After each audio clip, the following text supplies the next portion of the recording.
Chapter 19. In the morning it was all over.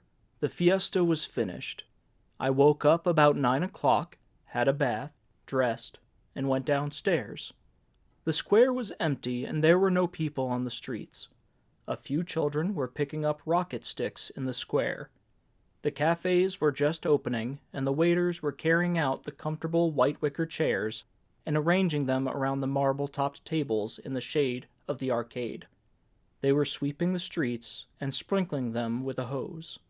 I sat in one of the wicker chairs and leaned back comfortably. The waiter was in no hurry to come. The white paper announcements of the unloading of the bulls and the big schedules of special trains were still up on the pillars of the arcade. A waiter wearing a blue apron came out with a bucket of water and a cloth and commenced to tear down the notices, pulling the paper off in strips and washing and rubbing away the paper that stuck to the stone. The fiesta was over. I drank a coffee, and after a while Bill came over. I watched him come walking across the square. He sat down at the table and ordered a coffee. "Well," he said, "it's all over." "Yes," I said. "When do you go?" "I don't know. We better get a car, I think. Aren't you going back to Paris?" "No, I can stay away another week. I think I'll go to San Sebastian." "I want to get back." "What's Mike going to do?" "He's going to St. Jean de Luz." "Let's get a car and all go as far as Bayonne. You can get the train up from there tonight." "Good. Let's go after lunch." "All right, I'll get the car." We had lunch and paid the bill. Montoya did not come near us. One of the maids brought the bill. The car was outside. The chauffeur piled and strapped the bags on top of the car and put them in beside him in the front seat, and we got in. The car went out of the square, along through the side streets, out under the trees and down the hill and away from Pamplona. It did not seem like a very long ride. Mike had a bottle of Fundador. I only took a couple of drinks. We came over the mountains and out of Spain and down the white roads and through the over-foliaged, wet, green Basque country, and finally into Bayonne. We left Bill's baggage at the station, and he bought a ticket to Paris. His train left at 7:10. We came out of the station. The car was standing out in front. "What should we do about the car?" Bill asked. "Oh, bother the car," Mike said. "Let's just keep the car with us." "All right," Bill said. "Where shall we go?" "Let's go to Biarritz and have a drink." "Old Mike the Spender," Bill said. We drove into Biarritz and left the car outside a very Ritz place. We went into the bar and sat on high stools and drank a whiskey and soda. "That drink's mine," Mike said. "Let's roll for it." So we rolled poker dice out of a deep leather dice cup. Bill was out first roll. Mike lost to me and handed the bartender a 100-franc note. The whiskeys were 12 francs apiece. We had another round and Mike lost again. Each time he gave the bartender a good tip. In a room off the bar there was a good jazz band playing. It was a pleasant bar. We had another round. I went out on the first roll with 4 kings. Bill and Mike rolled. Mike won the first roll with 4 jacks. Bill won the second. On the final roll, Mike had 3 kings and let them stay. He handed the dice cup to Bill. Bill rattled them and rolled, and there were 3 kings, an ace, and a queen. "It's yours, Mike," Bill said. "Oh, Mike the gambler." "I'm so sorry," Mike said. "I can't get it." "What's the matter?" "I've no money," Mike said. "I'm stony. I've just 20 francs. Here, take 20 francs. Bill's face sort of changed. "I just had enough to pay Montoya. Damned lucky to have it, too." "I'll cash you a check," Bill said. "That's damn nice of you, but you see I can't write checks." "What are you going to do for money?" "Oh, some will come through. I've 2 weeks' allowance, should be here. I can live on tick at this pub in St. Jean." "What do you want to do about the car?" Bill asked me. "Do you want to keep it on?" "It doesn't make any difference. Seems sort of idiotic." "Come on, let's have another drink," Mike said. "Fine. This one is on me," Bill said. "Has Brett any money?" He turned to Mike. "I shouldn't think so. She put most of what I gave to old Montoya." "She hasn't any money with her?" I asked. I shouldn't think so. She never has any money. She gets 500 quid a year and pays 350 of it in interest to Jews. I suppose they get it at the source, said Bill. Quite. They're not really Jews. We just call them Jews. They're Scotsmen, I believe. Hasn't she any at all with her? I asked. I hardly think so. She gave it all to me when she left. Well, Bill said, we might as well have another drink. Damned good idea, Mike said. One never gets anywhere by discussing finances. No, said Bill. Bill and I rolled for the next 2 hours. Bill lost and paid. We went out to the car. Anywhere you like to go, Mike? Bill asked. Let's take a drive. It might do my credit good. Let's drive about a little. Fine. I'd like to see the coast. Let's drive down toward Henday. I haven't got any credit along the coast. You can't ever tell, said Bill. We drove out along the coast road. There was the green of the headlands, the white, red-roofed villas, patches of forest, and the ocean very blue with the tide out and the water curling far out along the beach. We drove through Saint-Jean-de-Luz and passed through the villages further down the coast. Back of the rolling country we were going through, we saw the mountains we had come over from Pamplona. The road went on ahead. Bill looked at his watch. It was time for us to go back. He knocked on the glass and told the driver to turn around. The driver backed the car out into the grass to turn it. In back of us were the woods. Below, a stretch of meadow, then the sea. At the hotel where Mike was going to stay in St. Jean, we stopped the car and he got out. The chauffeur carried in his bags. Mike stood by the side of the car. Goodbye, you chaps, Mike said. It was a damned fine fiesta. So long, Mike, Bill said. I'll see you around, I said. Don't worry about money, Mike said. You can pay for the car, Jake, and I'll send you my share. So long, Mike. So long, you chaps. You've been damned nice. We all shook hands. We waved from the car to Mike. He stood in the road watching. We got to Bayonne just before the train left. A porter carried Bill's bags in from the consigne, and I went as far as the inner gate to the tracks.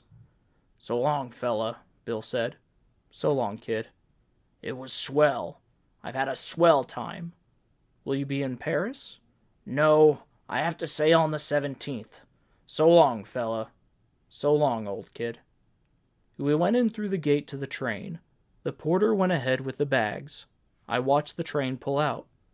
Bill was at one of the windows. The window passed, and the rest of the train passed, and the tracks were empty. I went outside to the car. How much do we owe you? I asked the driver. The price to Bayonne had been fixed at 150 pesetas. 200 pesetas. How much more will it be if you drive me to San Sebastian on your way back? 50 pesetas. Don't kid me. 35 pesetas. It's not worth it, I said. Drive me to the Hotel Panier Fleury. At the hotel I paid the driver and gave him a tip. The car was powdered with dust. I rubbed the rod case through the dust.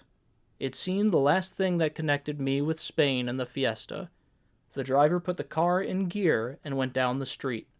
I watched it turn off to take the road to Spain. I went into the hotel and they gave me a room. It was the same room I had slept in when Bill and Con and I were in Bayonne. That seemed a very long time ago. I washed, changed my shirt, and went out in the town. At a newspaper kiosk I bought a copy of the New York Herald and sat in a cafe to read it. It felt strange to be in France again. There was a safe, suburban feeling. I wished I had gone up to Paris with Bill, except that Paris would have meant more fiestaing. I was through with fiestas for a while. It would be quiet in San Sebastian. The season does not open there until August. I could get a good hotel room and read and swim. There was a fine beach there. There were wonderful trees along the promenade above the beach, and there were many children sent down with their nurses before the season opened. In the evening there would be band concerts under the trees across from the Café Marinas. I could sit in the marinas and listen. How does one eat inside? I asked the waiter. Inside the café was a restaurant. Well, very well. One eats very well. Good. I went in and ate dinner. It was a big meal for France, but it seemed very carefully apportioned after Spain. I drank a bottle of wine for company. It was a Chateau Margaux. It was pleasant to be drinking slowly, and to be tasting the wine, and to be drinking alone. A bottle of wine was good company. Afterward I had coffee. The waiter recommended a Basque liqueur called Izara. He brought it in the bottle and poured a liquor glass full. He said Izara was made from the veritable flowers of the Pyrenees. It looked like hair oil and smelled like Italian strega. I told him to take the flowers of the Pyrenees away and bring me a Vieux Marc. The Marc was good. I had a second Marc after the coffee. The waiter seemed a little offended about the flowers of the Pyrenees, and I overtipped him. That made him happy. It felt comfortable to be in a country where it is so simple to make people happy. You can never tell whether a Spanish waiter will thank you. Everything is on such a clear financial basis in France. It is the simplest country to live in. No one makes things complicated by becoming your friend for any obscure reason. If you want people to like you, you have only to spend a little money. I spent a little money, and the waiter liked me. He appreciated my valuable qualities. He would be glad to see me back. I would dine there again sometime, and he would be glad to see me, and would want me at his table. It would have been a sincere liking, because it would have had a sound basis. I was back in France. Next morning I tipped every one a little too much at the hotel to make more friends, and left on the morning train for San Sebastian. At the station I did not tip the porter more than I should, because I did not think I would ever see him again. I only wanted a few good French friends in Bayonne to make me welcome in case I should come back there again. I knew that if they remembered me, their friendship would be loyal. At Irun we had to change trains and show passports. I hated to leave France. Life was so simple in France. I felt I was a fool to be going back into Spain. In Spain you could not tell about anything. I felt like a fool to be going back into it, but I stood in line with my passport, opened my bags for customs, bought a ticket, went through a gate, climbed onto the train, and after 40 minutes and 8 tunnels, I was at San Sebastian. Even on a hot day, San Sebastian has a certain early morning quality. The trees seem as though their leaves were never quite dry. The streets feel as though they had just been sprinkled. It is always cool and shady on certain streets on the hottest day. I went to a hotel in town where I had stopped before, and they gave me a room with a balcony that opened out above the roofs of the town. There was a green mountainside beyond the roofs.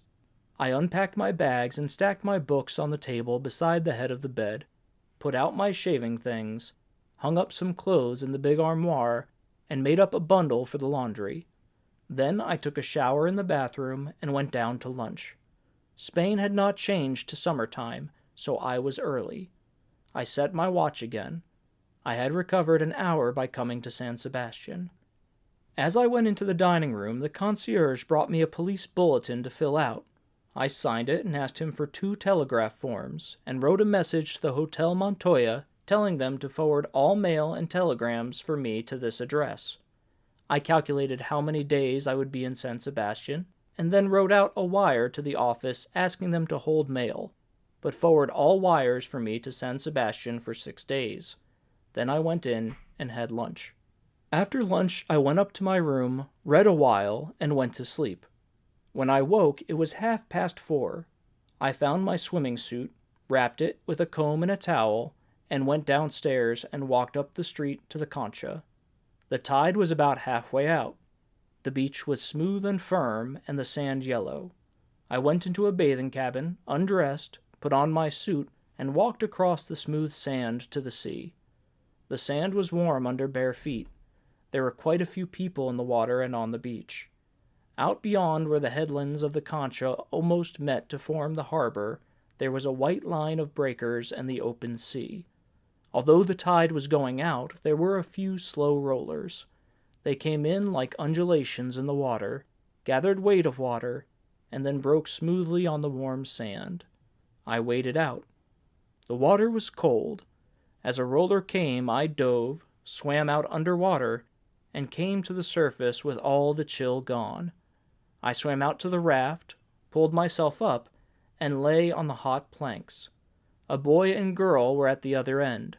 The girl had undone the top strap of her bathing suit and was browning her back. The boy lay face downward on the raft and talked to her. She laughed at things he said and turned her brown back in the sun. I lay on the raft in the sun until I was dry. Then I tried several dives. I dove deep once, swimming down to the bottom. I swam up with my eyes open, and it was green and dark. The raft made a dark shadow. I came out of the water beside the raft, pulled up, dove once more, holding it for length, and then swam ashore. I lay on the beach until I was dry, then went into the bathing cabin, took off my suit, sloshed myself with fresh water, and rubbed dry. I walked around the harbor under the trees to the casino, and then up one of the cool streets to the Café Marinas. There was an orchestra playing inside the cafe, and I sat out on the terrace and enjoyed the fresh coolness in the hot day, and had a glass of lemon juice and shaved ice, and then a long whiskey and soda. I sat in front of the marinas for a long time and read and watched the people, and listened to the music. Later, when it began to get dark, I walked around the harbor and out along the promenade, and finally back to the hotel for supper. There was a bicycle race on, the Tour de Pays Basque, and the riders were stopping that night in San Sebastian. In the dining room at one side there was a long table of bicycle riders, eating with their trainers and managers. They were all French and Belgians, and paid close attention to their meal, but they were having a good time. At the head of the table were two good-looking French girls, with much Rue de Faubourg Montmartre chic. I could not make out whom they belonged to. They all spoke in slang at the table, and there were many private jokes, and some jokes at the far end that were not repeated when the girls asked to hear them. The next morning at 5 o'clock the race resumed with the last lap, San Sebastian Bilbao. The bicycle riders drank much wine, and were burned and browned by the sun. They did not take the race seriously except among themselves. They had raced among themselves so often that it did not make much difference who won, especially in a foreign country. The money could be arranged. The man who had a matter of 2 minutes' lead in the race had an attack of boils, which were very painful. He sat on the small of his back. His neck was very red, and the blonde hairs were sunburned. The other riders joked about his boils. He tapped on the table with his fork. "Listen," he said. "Tomorrow my nose is so tight on the handlebars that the only thing touches those boils is a lovely breeze." One of the girls looked at him down the table, and he grinned and turned red. The Spaniards, they said, did not know how to pedal. I had coffee out on the terrace with the team manager of one of the big bicycle manufacturers. He said it had been a very pleasant race, and would have been worth watching if Botin had not abandoned it at Pamplona. The dust had been bad, but in Spain the roads were much better than in France. Bicycle road racing was the only sport in the world, he said. Had I ever followed the Tour de France?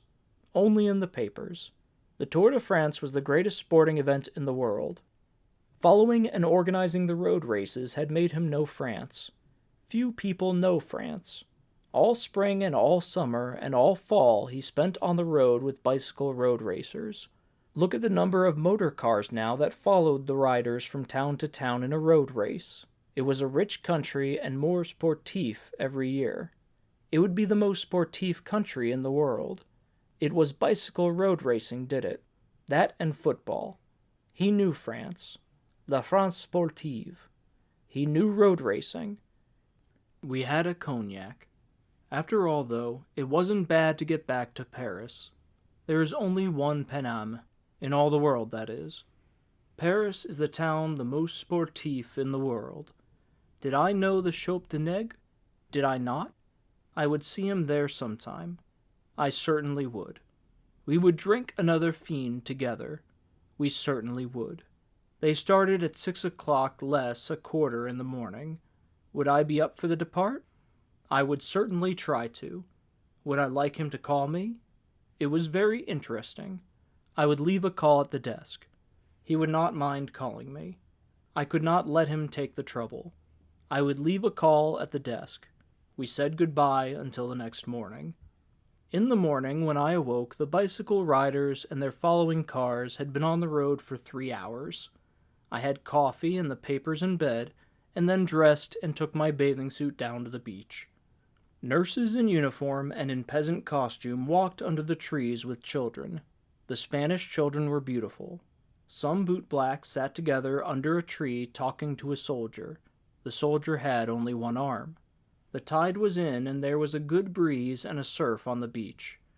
I undressed in one of the bath cabins, crossed the narrow line of beach, and went into the water. I swam out, trying to swim through the rollers, but having to dive sometimes. Then, in the quiet water, I turned and floated. Floating, I saw only the sky, and felt the drop and lift of the swells. I swam back to the surf and coasted in, face down, on a big roller, then turned and swam, trying to keep in the trough and not have a wave break over me. It made me tired, swimming in the trough, and I turned and swam out to the raft. The water was buoyant and cold. It felt as though you could never sink.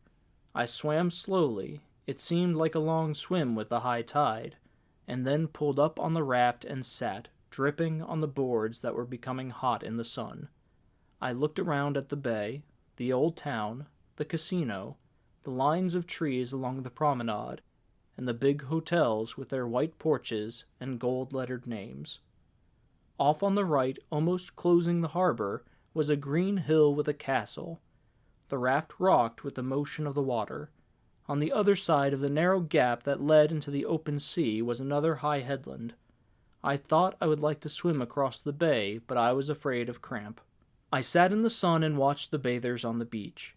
They looked very small. After a while I stood up, gripped with my toes on the edge of the raft as it tipped with my weight, and dove cleanly and deeply to come up through the lightning water, blew the salt water out of my head, and swam slowly and steadily into shore. After I was dressed and had paid for the bath cabin, I walked back to the hotel. The bicycle racers had left several copies of L'Auto around, and I gathered them up in the reading room and took them out and sat in an easy chair in the sun to read about and catch up on French sporting life. When I was sitting there, the concierge came out with a blue envelope in his hand. "A telegram for you, sir." I poked my finger along under the fold that was fastened down, spread it open, and read it. It had been forwarded from Paris. "Could you come Hotel Montana, Madrid? Am rather in trouble. Brett." I tipped the concierge and read the message again. A postman was coming along the sidewalk. He turned in the hotel. He had a big mustache and looked very military. He came out of the hotel again. The concierge was just behind him. "Here's another telegram for you, sir." "Thank you," I said. I opened it. It was forwarded from Pamplona. "Could you come Hotel Montana, Madrid? Am rather in trouble. Brett." The concierge stood there waiting for another tip, probably. "What time is there a train for Madrid?"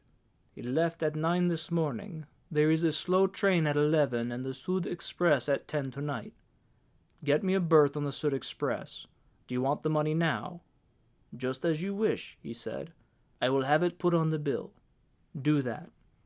Well, that meant San Sebastian all shot to hell. I suppose, vaguely, I had expected something of the sort. I saw the concierge standing in the doorway. "Bring me a telegram form, please." He brought it, and I took out my fountain pen and printed, "Lady Ashley, Hotel Montana, Madrid, arriving Sud Express tomorrow. Love, Jake." That seemed to handle it. That was it.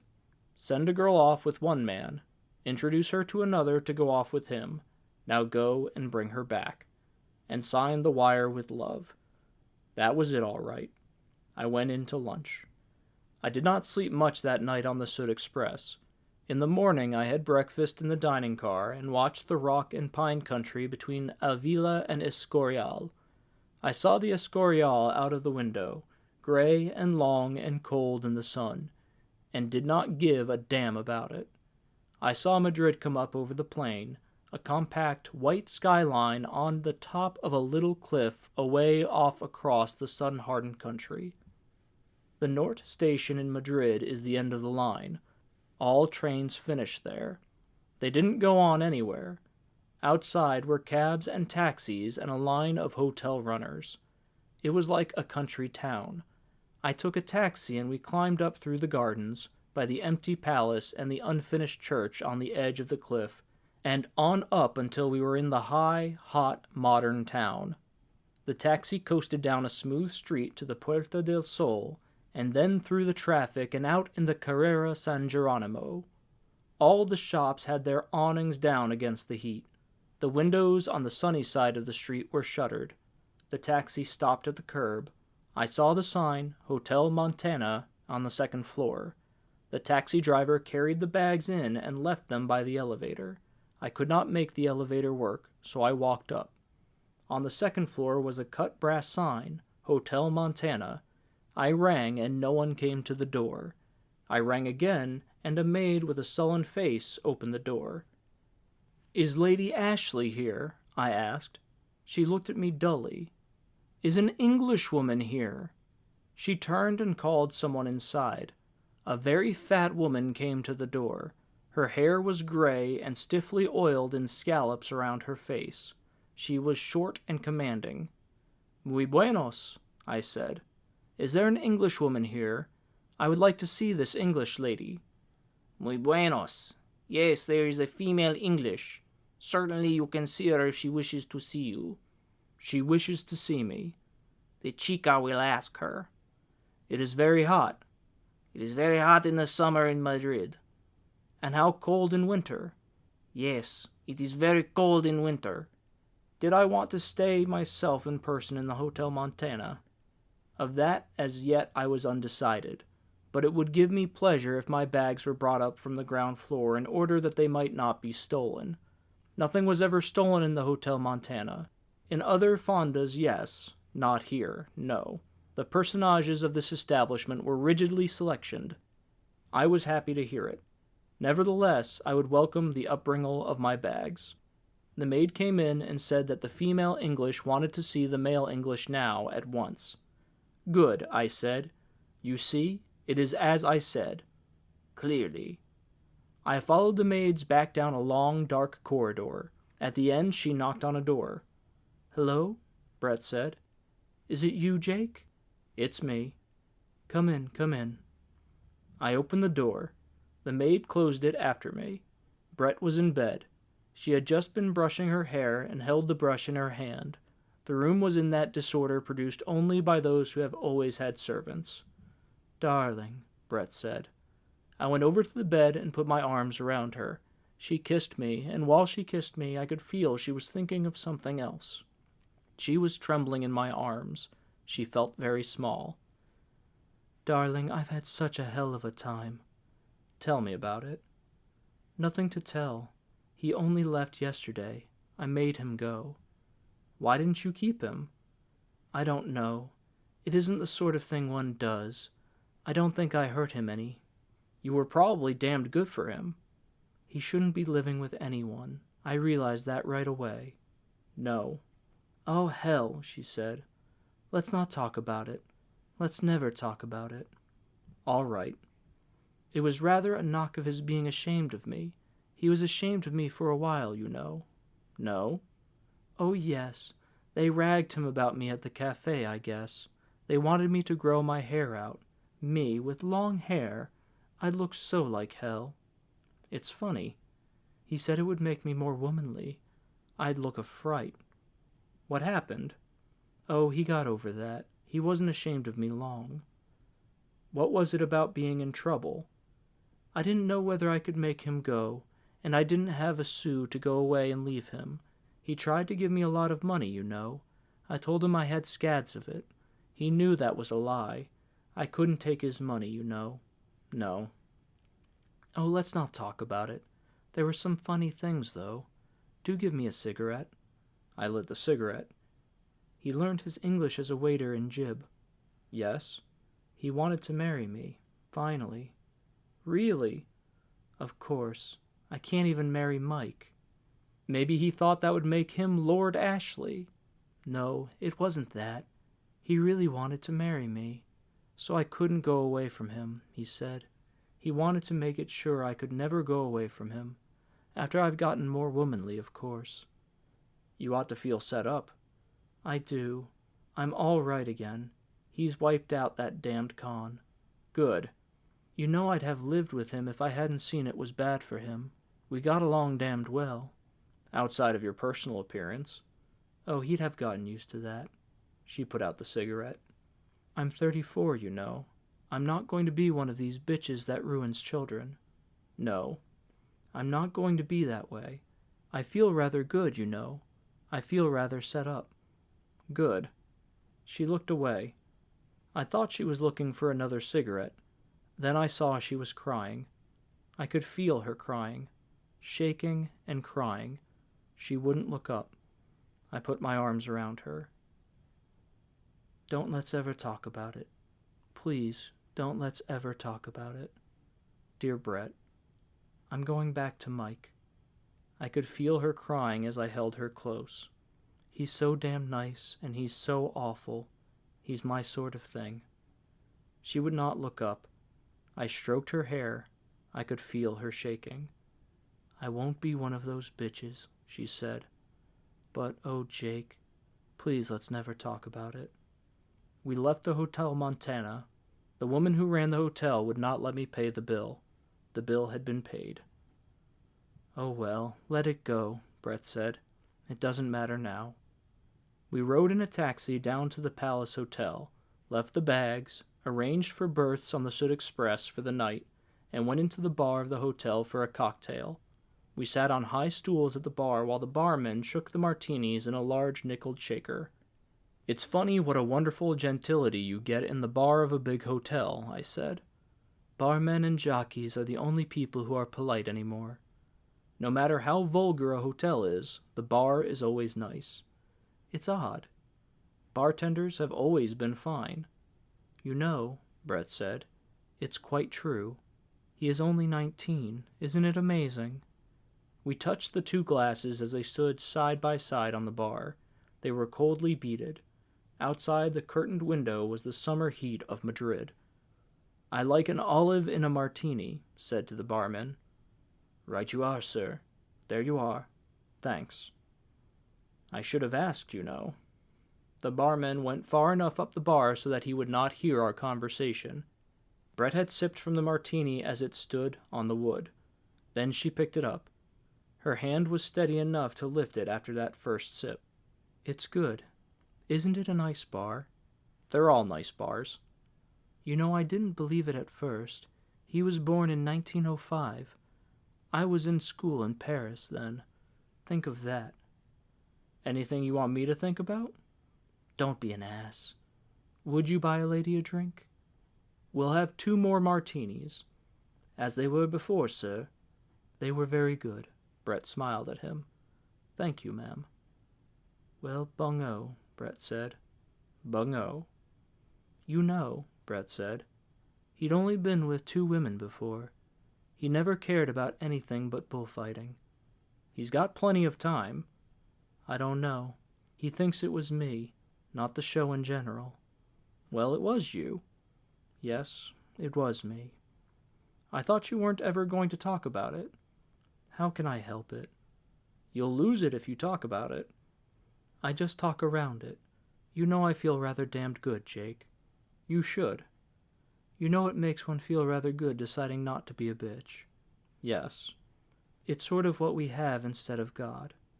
Some people have God, I said. Quite a lot. He never worked very well with me. Should we have another martini? The barman shook up 2 more martinis and poured them out into fresh glasses. Where will we have lunch? I asked Brett. The bar was cool. You could feel the heat outside through the window. Here? Asked Brett. It's rotten here in the hotel. Do you know a place called Botin's? I asked the barman. Yes, sir. Would you like to have me write out the address? Thank you. We lunched upstairs at Botin's. It's one of the best restaurants in the world. We had roast young suckling pig and drank Rioja Alta. Brett did not eat much. She never ate much. I ate a very big meal and drank 3 bottles of Rioja Alta. How do you feel, Jake? Brett asked. My God, what a meal you've eaten. I feel fine. Do you want dessert? Lord, no. Brett was smoking. You like to eat, don't you? She said. Yes, I said. I like to do a lot of things. What do you like to do? Oh, I said. I like to do a lot of things. Don't you want a dessert? You asked me that once, Brett said. Yes, I said. So I did. Let's have another bottle of Rioja Alta. It's very good. You haven't drunk much of it, I said. I have. You haven't seen. Let's get 2 bottles, I said. The bottles came. I poured a little in my glass, and then a glass for Brett, then filled my glass. We touched glasses. Bungo, Brett said. I drank my glass and poured out another. Brett put her hand on my arm. Don't get drunk, Jake, she said. You don't have to. How do you know? Don't, she said. You'll be all right. I'm not getting drunk, I said. I'm just drinking a little wine. I like to drink wine. Don't get drunk, she said. Jake, don't get drunk. Want to go for a ride? I said. Want to ride through the town? Right, Brett said. I haven't seen Madrid. I should see Madrid. I'll finish this, I said. Downstairs we came out through the first-floor dining room to the street. A waiter went for a taxi. It was hot and bright. Up the street was a little square with trees and grass where there were taxis parked. A taxi came up the street, the waiter hanging out at the side. I tipped him and told the driver where to drive, and got in beside Brett. The driver started up the street. I settled back. Brett moved close to me. We sat close against each other. I put my arm around her, and she rested against me comfortably. It was very hot and bright, and the houses looked sharply white. We turned out onto the Grand Via. Oh, Jake, Brett said. We could have had such a damned good time together. Ahead was a mounted policeman in khaki directing traffic. He raised his baton. The car slowed suddenly, pressing Brett against me. Yes, I said. Isn't it pretty to think so? The end.